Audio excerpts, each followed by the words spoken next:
Tháng 6 trời mưa không dứt.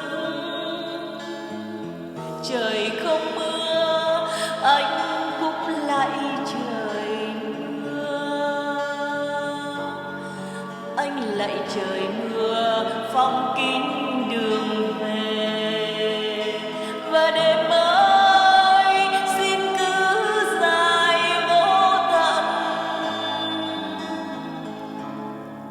Mình dựa vào nhau cho thuyền ghé bên, sưởi ấm đời nhau bằng những môi hôn. Mình cầm tay nhau nghe tình dâng sóng nổi, hay biến cuộc đời thành những tối tân hôn. Da em trắng, anh chẳng cần ánh sáng. Tóc em mềm, anh chẳng thiết mùa xuân.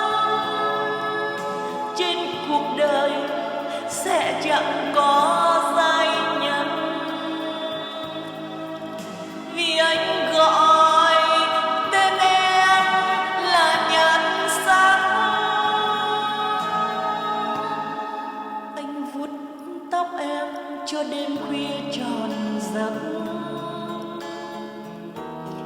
Anh sẽ nâng tay cho ngọc sắc kề môi. Anh sẽ nói thầm như gió thoảng trên vai, và bên em tiếng đời đi rất vội. Tháng 6 trời mưa không dứt. Trời không mưa, anh cũng lại trời mưa. Anh vẫn xin mưa phong kín đường về. Anh nhớ suốt đời mưa tháng 6.